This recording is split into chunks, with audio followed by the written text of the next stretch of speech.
For those of you hanging on the edges of your seats, and I know there are probably many of you concerned about the gout in my elbow, I have a medical update for you.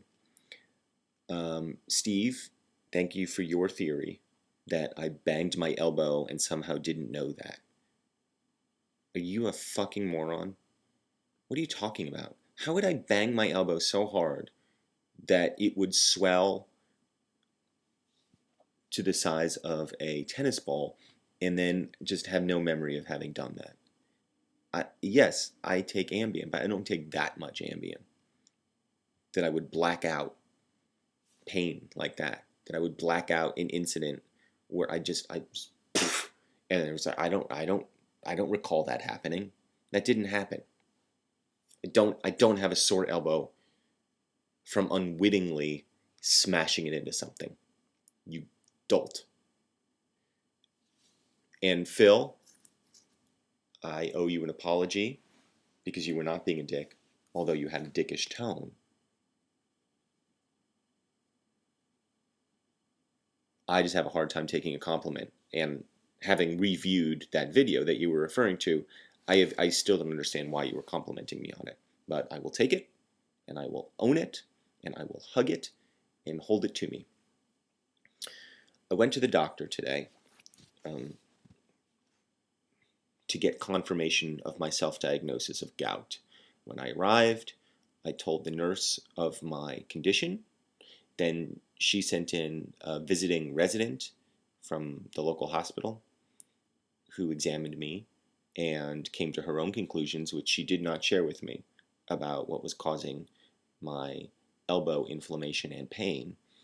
And then Dr. O'Regan came in, who is just a lovely man, probably in his 50s, Irish, still has a lilt, which is very it's melodic and reassuring at the same time.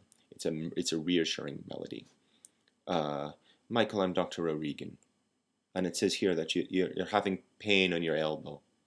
Can you tell me about it? You know, that sort of thing.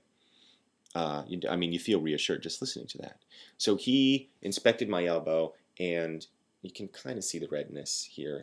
It doesn't look good, right? I mean, look at that patchy shit. Ugh. And he's going like this, and he's going, does that hurt? Does that hurt when I do that? Is it tender?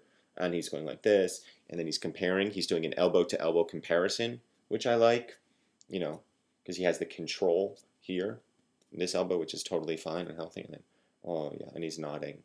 And then he says to the resident, I don't think it's an intra something medical that I thought I was going to remember, but don't.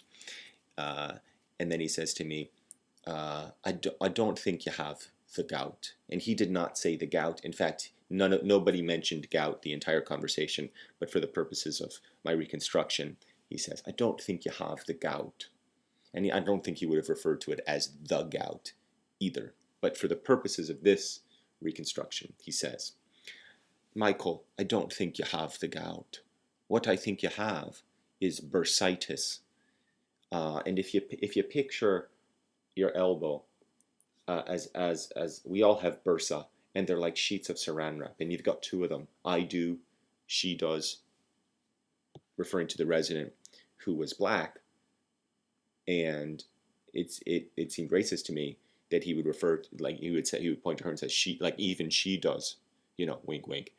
And you've got these two sheets of saran wrap, and if you apply pressure too much, they rub against each other, and eventually they kind of open up, and some fluid can get in there. And that's what I think you have. I think you have some Jamesons between your saran wrap. And again, he did not call it Jamesons. He just said fluid, but because he's Irish, I just assumed he was an alcoholic, and that he would be thinking in terms of Jamesons. You have some Jamesons or some Guinness lodged up in there, and further, I think it's become infected a bit, and so I'm going to put you on an antibiotic, and I'm going to refill your prescription for Ambien. And those two sentences were not connected, but in my mind, I was just waiting the whole time to hear him mention the Ambien because that's all I really cared about. Had I not been out of Ambien, I probably wouldn't have even gone in for the elbow at all. I probably would have just said, it's probably nothing. It's probably just gout, and I'll just deal with it. But this way, I have a very, very good excuse to go in to see the fella. And by the way, Dr. O'Regan, I'm not sleeping anymore because I'm out of Ambien. Oh, that's a shame. Have you tried Jameson's? That helps me get to sleep. And I could say, no, I haven't tried Jameson's. I don't really drink. Well, I'll write you a prescription for Ambien. Oh, well, thank you, Dr. O'Regan. And good luck with the elbow. And if it doesn't get better, give me a call.